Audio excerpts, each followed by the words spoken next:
Greetings and God bless. Welcome to another video in the Shadowrock audio video training series. In this video we're going to talk about how to run a service for the audio side, specifically the mixing and controlling all the audio services during the service. Please have watched all of the previous training videos, if you can, for the power on sequence video, especially the Mixing 101 video. This video is going to assume that you know all of the functions of the mixer and how to operate it in a general sense. This video is going to talk about how you run a service from start to finish and just some general tips and guidelines for that. Also, if you have a chance, watch the video on the advanced programming of the DBX, just in case you may happen to have any sort of issues with the DBX unit during service. You'll be familiar with that. I've never had a problem with the DBX unit. It's ran great, but always good to be prepared. So right here, this is the initial checklist that we have that pretty much summarizes all of the things we're going to be talking about in this video here, and that I'm going to be kind of going through on how to run a service. Step one is to, of course, power on the system. Please watch the video on that to power on the front of house, which is just this little switch right there.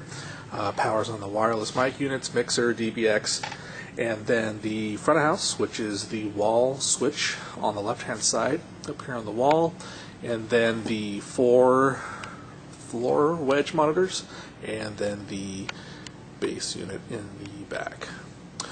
Once the system is powered on, the board will be in either of two states typically.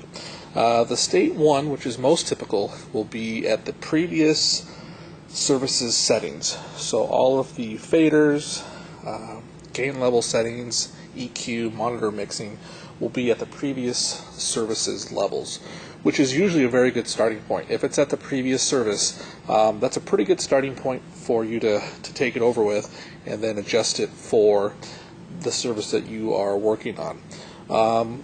Things always change, temperature, humidity levels, the amount of people in the room. So we always have to make adjustments, but it's usually a pretty good starting point. However, if you come in and maybe there was some sort of youth event or some other midweek service that really threw everything out of whack, what you'd want to do is perform a neutral board reset.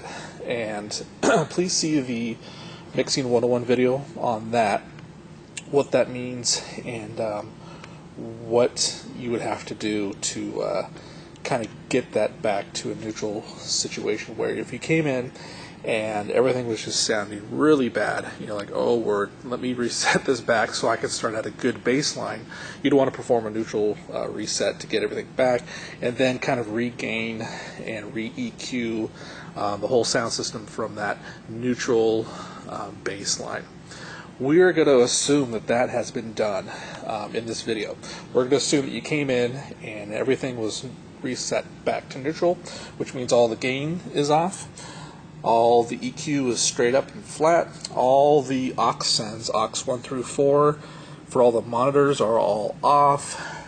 Usually the effects will never get changed, and then all the faders would be at 0.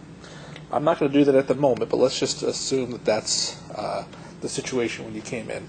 So after you've powered on everything, the next thing we want to check is the batteries for the Pastor's main transmitter, which is this number 15, and it'll say Pastor 1 on there.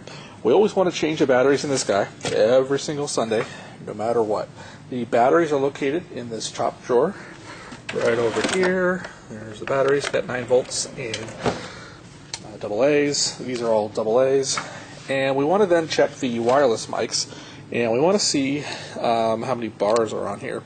If there's 3 bars, you're fine. These will never usually drop down during a service. If it's 2 bars, you want to change the batteries. To change the batteries, this little end cap just screws off here, and the batteries are inside. and then the wireless transmitter, the little cover pops open, and the batteries are inside of that. Once we have good batteries in all the wireless equipment, we want to then perform the initial sound check. It's preferable for you to come in about 30 minutes ahead of the worship team. So on a 9:30 service, they will come in usually at 8:30. If you can get here at 8 to get everything powered on, make sure there's no issues with any of the equipment, that's highly preferred. So that when the worship team comes in, you can get right to the initial sound check. So for the initial sound check, that involves having each of the worship team, whether they're a singer or they have an instrument, to set their gain. So step one would be to set the gain for each individual person, whether they're a singer, microphone, or they are a musical instrument such as a guitar. First thing to do is set their gain so you have the proper input levels. And usually, before you set the gain, you just want to reset all the faders back to 0.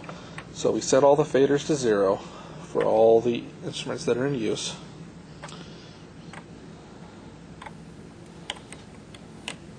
We set our subgroups back to 0. And then we set our main to 0. By resetting all of the faders back to unity gain, allows you to get the cleanest signal and allows you to properly set your volume balancing when everything comes together.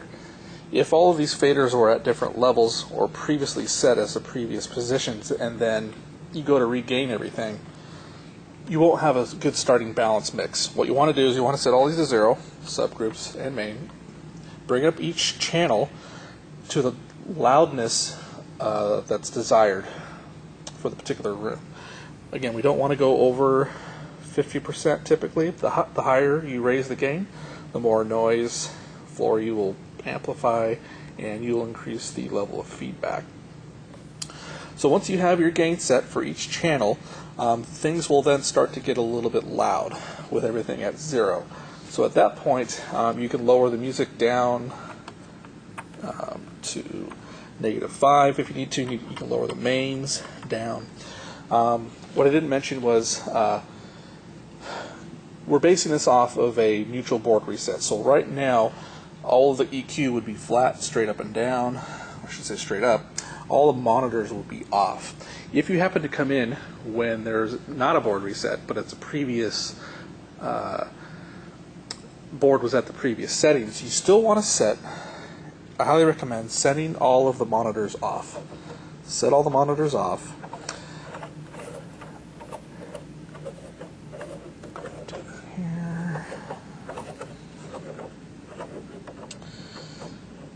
The reason for setting all of the monitors off on the mix here, as opposed to just turning off the mains, is sound obviously changes, dynamically. And once you gain up every channel, you set a basic mix to the channel. We then want to just fill in what's necessary for the worship team to keep the stage level of the sound as low as possible. We strongly prefer to try and keep the stage sound levels as low as possible because that gives us the best quality of sound out here in the house. The main speakers produce a much better quality sound than the floor monitors do, and if you have competition of the sound of the floor monitors and the house, one, it doesn't sound as well, and two, is you don't have as much control back here on the mixer to adjusting volume levels and the quality of the sound. So we'd like to, step 1, set the gain. Step 2, set our faders, master volume. Then step 3 will be to adjust the mixing.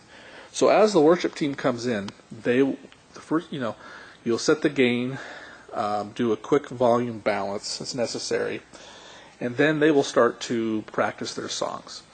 During the worship team practice, that's when you will begin to adjust the volume balancing and mix of all of the singing and the instruments. Typically, as you go through, we want the vocals to be slightly higher than the music. That's accomplished two ways. One is by the master faders here. And then additionally, you have control over the subgroups, the vocals here. You can raise and lower the vocals. And then for the music, you can raise and lower the music just for the music or band subgroup. As I said, once you start gaining everything up, things will get pretty loud, so normally I'll just drop these down to 5. It's a good starting point. And then you can make your mix in terms of volume balancing. Just to recap, step 1, set our gain for the channel. Step 2, do a very quick initial volume balance as you're doing a initial sound check. Then as the worship team starts to practice, perform additional volume balancing and mixing with your faders. And then at that point, maybe as they get into the song, they will then request additional monitors. And that at this point you would perform the monitor mixing. So please again see the 101 video on how all of the aux sends work. As you go through the worship team practice, you'll continue making additional adjustments, slight adjustments for the gain. You may need to raise and lower the gain slightly just to fine-tune that. You'll continue working on the mix, getting the mix as well as possible. Overall volume levels to a comfortable level using your subgroups and your main monitor mix to the levels that they need it. Minimally as possible, but enough so they can hear themselves and hear what they need to do for each musician, for each instrument, whether it be vocal or instrument, that they need. Once that's all said and done, and you have a good volume balance, the mains and the monitors, you can then begin to work on the EQ work. And again, please watch the 101 video discussing EQ, but typically we want to perform subtractive or corrective EQ, minimizing or lowering the particular sounds that are sounding bad. If something has way too much bass, we may take out the bass on a vocal per se. If the voice is sounding just a little too flat, we can increase the higher end. If someone has too much sibilance, like too much of the when they hit their S sounds, you can lower the high end to kind of cut out some of that sibilance. If there's any feedback, as mentioned, for the channels, for the mono channels 1 through 16, the EQ has a high shelf, a variable mid-range. So this top knob will go from 250 to 5K, and then the low end, or this will adjust the cutting or boosting of that frequency. So you'd set the particular frequency that you want, and then you can cut or boost that middle range frequency, and then you have a low shelf. So if something's not sounding right, whether it be a vocal or an instrument, you could locate you'd want to boost that particular frequency, then you'd want to sweep back and forth to find that particular sound that sounds poor or bad. And then once you find that particular sound, you would then want to cut it out. A little easier said than done. And as mentioned, EQ is not super critical if you don't have time. If you have time and you are comfortable knowing what needs to get cut, definitely feel free to work on the EQ. But if you're new to this, don't feel that you have to adjust the EQ. It's perfectly fine to leave it just flat and then just work on the faders for the volume mixing and balancing, and then your overall volume, and then that'll work just fine. However, if you wanted to achieve the best possible sound, tweaking each instrument as best as it can be, cutting out as much of the bad sounding areas as possible, slightly boosting maybe high end or just little areas that'll clean up the sound. Our goal is to achieve clarity where you can hear each individual singer primarily, and then each individual instrument in a good balanced mix. That does require some level of EQ work to achieve that, but again, not super critical or necessary. All right, well, that takes us through the initial sound check and worship team practice. Once the worship team is completed with their practice, we want to mute any guitars or basses, anything that will cause a problem if they're picking up their instrument, banging their instrument. So typically we'll mute the guitars and bass. We won't mute the microphones or the keyboard, but you can. The less we have of that off, the less chance that there could be some weird problem going on. Whatever you mute, though, make sure you know what items are in use so that when service begins to start, you can then unmute those. So back to worship team finishes, you mute the particular instruments that could cause a problem, such as bass and keyboard. And then we want to find the pastor, make sure he has his wireless headset mic transceiver on and tested. It's good to have him go up on the stage where he would normally stand, and then make sure that we set his particular volume level to the level that he needs. And he will mute his mic himself. He has a little mute button on his mic, so we want him to go up on the stage, get to his typical position, set his main headset mic where we want it to do, and then he will then mute that as necessary. Okay, the next step then would be to bring the wireless mic number 2 up onto the stage, and there is usually a little stand here on the left. Can't quite see it here at the moment. Anyway, we bring the wireless mic 2 up on the stage. That's used by Bruce and other people as they give the announcements and things of that nature. And we usually leave the mic on because you can't push the button to mute it. And then we mute the wireless mic 2 here. So we'll just do a quick test of the wireless mic, and then we'll leave that muted. And then that'll be left on the stage. At this point, we would ask the video technician to play some Spotify music for background music for the room. That comes in on our Mac channel here. And you want to set the volume to a engaging level, but not too loud so people, when they talk, they can't hear each other. But then not too soft so that when you walk into the room seems dead. We want the room to be alive, but we don't want it too loud as to prevent people from talking. We want people to say hi to each other and things of that nature. So that will be the background music playing, and that'll go on until the beginning of the service starts.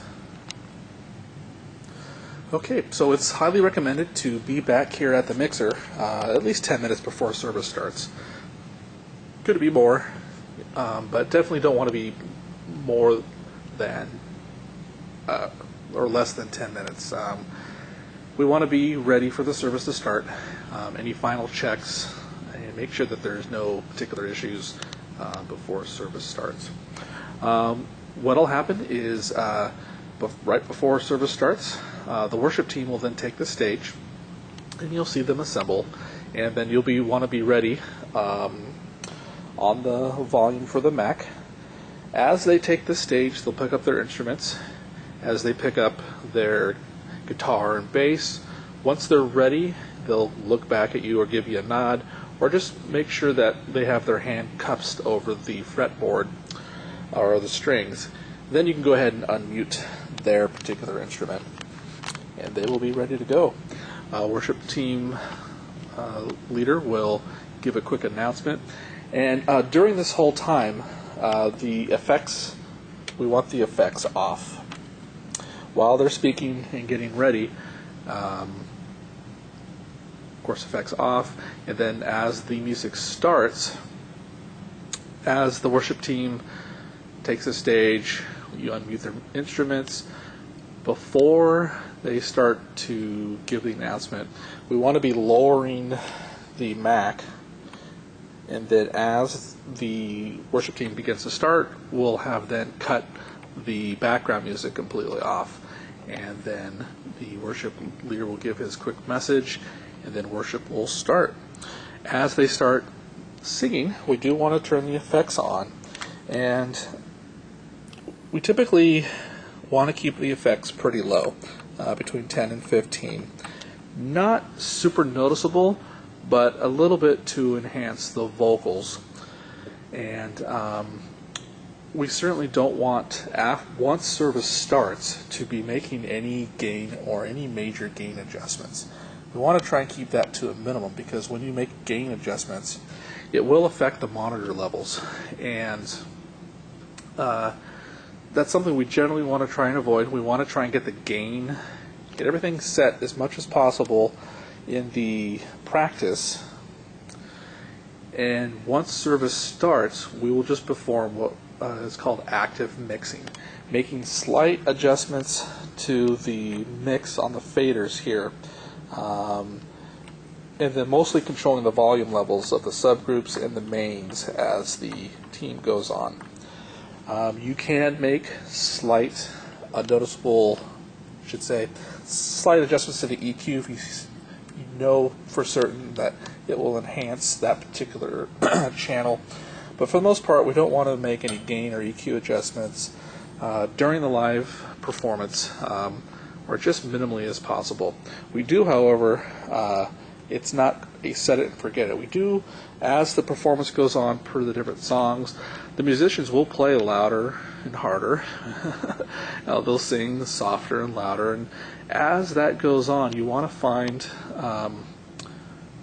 not that you're constantly adjusting, but finding, keeping a good level volume as the performance goes on, making very slight, very fine-tuned adjustments on the mix on the faders, and then just controlling overall volume as the service goes on. We have a pretty good feedback cancellation with the DBX unit, so for the most part you probably won't get much feedback. However, if you do, typically if you know where the feedback is coming from, usually the signal light will light up pretty high, but not always. Usually it's going to come from a microphone, so you can lower the faders on the microphone, or you can lower the mid-range if you need to. Take out the mid-range, which is typically the low-mid frequencies, from 250 to about 1,000 is typically where you'll get feedback. You can lower that down. Worst case, you got to kill the gain.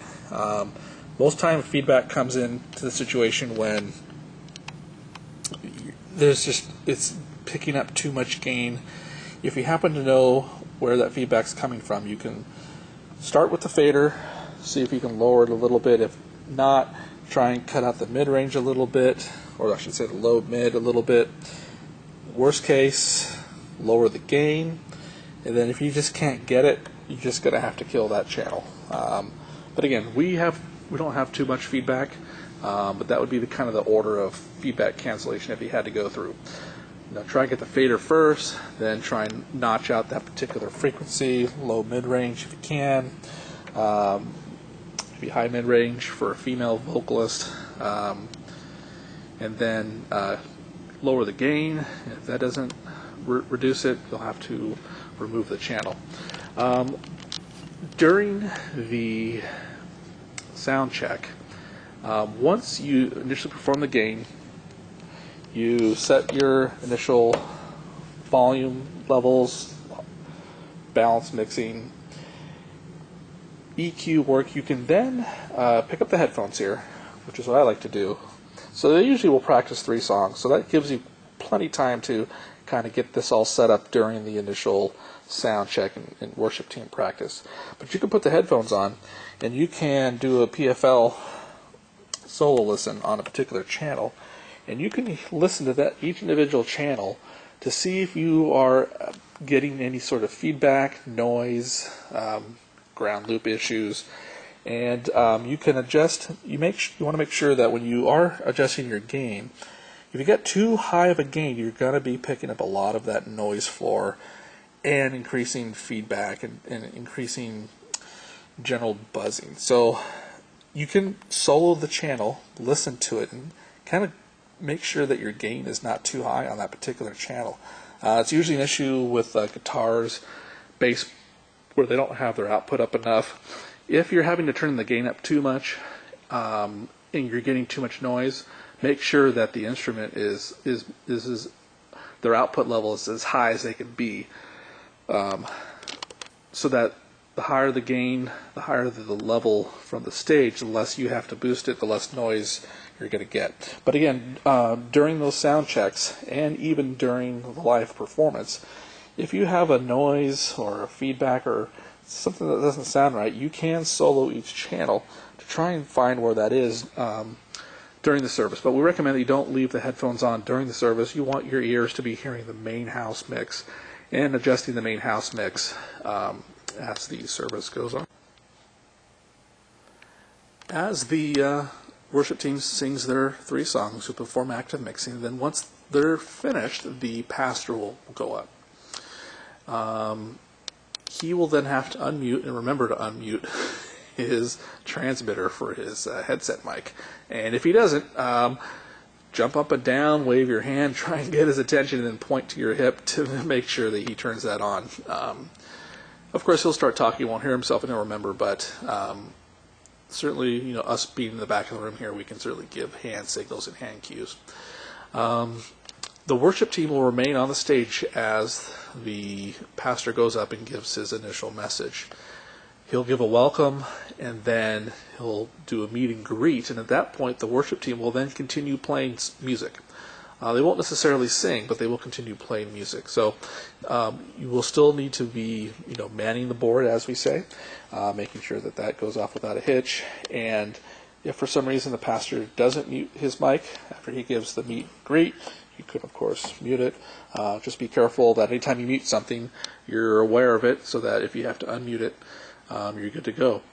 Once the meet and greet is done, the person giving the announcements will come up and grab the wireless mic.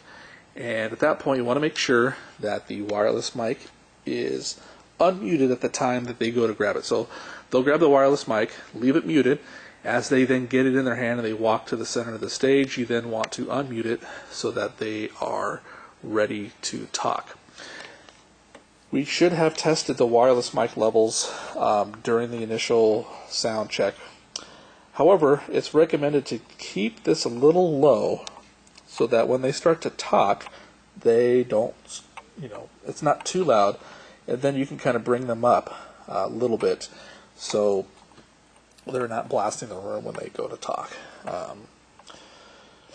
Sometimes they'll talk louder if it's slow, but we usually like to keep this a little bit low. We'll do a sound check, and then we'll do a sound check at 0 or whatever, and then set the gain. And then we'll lower that down about 10 or 20 decibels so that when they pick it up, they start talking, you can then bring them up to the appropriate sound level that they need. They will then start giving the announcements, and then the worship team will be ready to leave the stage.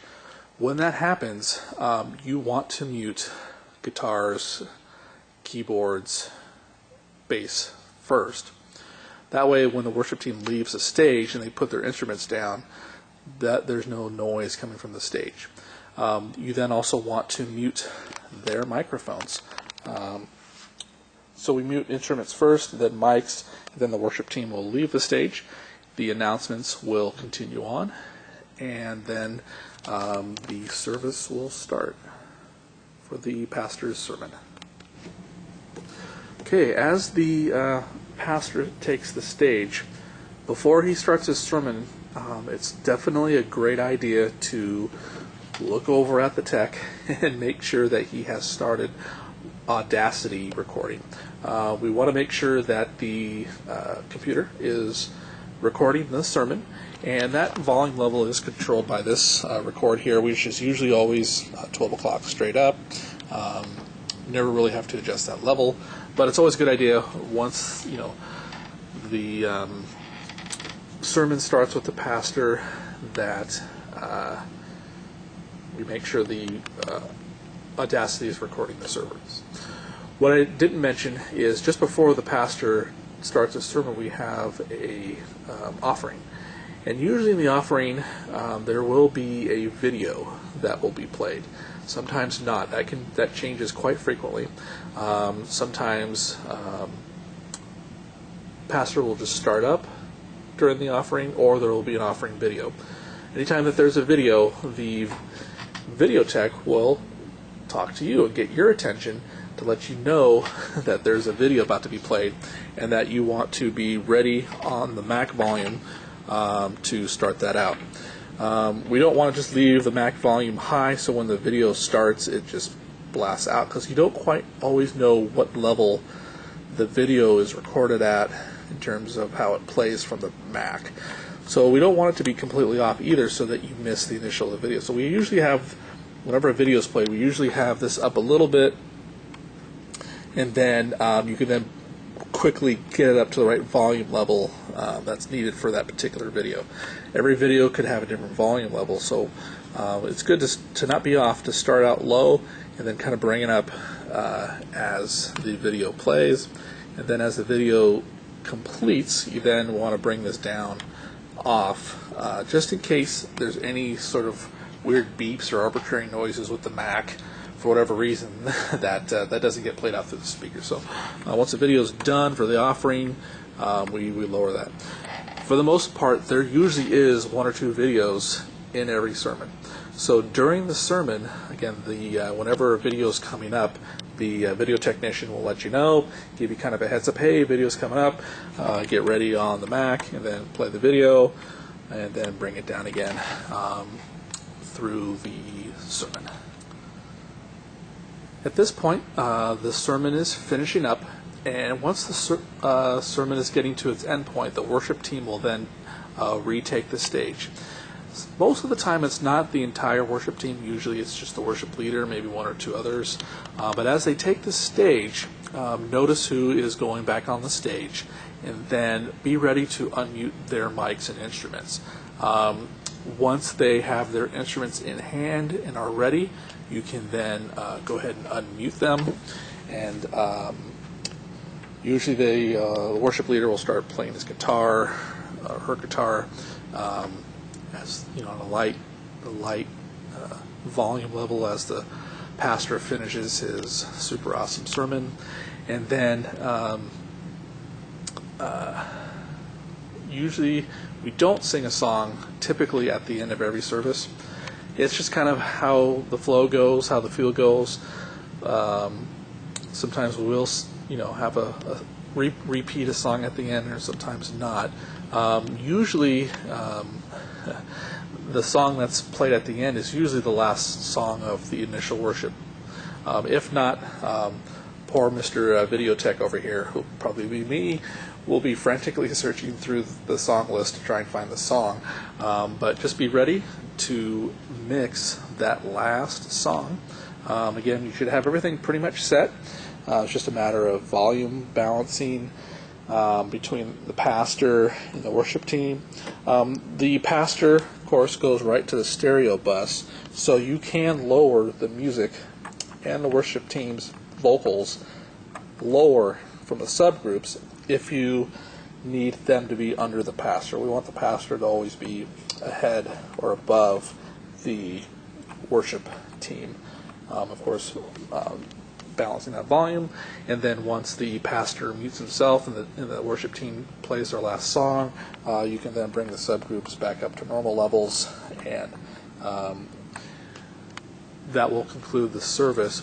After the worship song, the very final song is sung, typically another pastor will come up, grab the wireless mic, so you'll want to have that ready to go, wireless mic 2, to give a final closing for prayer, and then that concludes the service. Once the worship team is completed playing, we will have the background music playing again. You may have to look over, make sure the video tech has Spotify playing the background music, and then you can then bring up the Mac to bring up the background music, and then of course mute all of the instruments and microphones. And that would conclude the service. Once the service is concluded and everybody leaves, we'll usually leave the background music playing for quite some time until the sanctuary, empties out. Of course, with two services, once the second service goes to start, this whole process will repeat itself again. But the good news is that you'll have everything already set on the board. It's just a matter of lowering the volume and then letting the worship team start off on the second service. Once the second service is completed, and everything is completed for that day, we will then perform the reverse power off sequence, where we power off all the monitors, the subs, and the mains on the stage. Then we'll come back and power off the master switch here for all of the front of house equipment. Okay, and then lastly, we'd want to hunt up all the wireless mics, make sure they get at least the two handhelds get put back here. Pastor's headset mic gets put back in a little box, and then we're good to go. Thank you for taking the time to watch this video, and hopefully if you have any questions, let us know. But this should hopefully get you at A to Z for going through the service. Just as a reminder, we do have a small little checklist here that kind of goes over everything we talked about.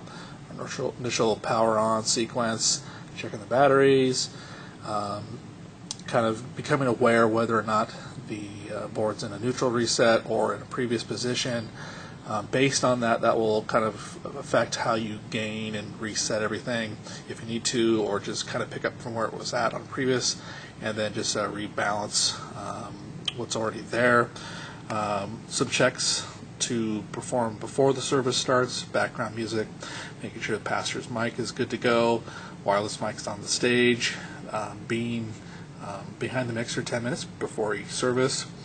Some general guidelines: when the main service starts, we want to unmute the worship team, lower the background music gradually so that when they take the stage and they start, typically they'll take the stage, you'll lower the background music, and then when the main worship leader goes to speak, you'll cut the background music, ask the video tech to stop it, and then as the service goes along, perform your active mixing, constantly watching the balance, volume levels, mix of all the singers and instruments.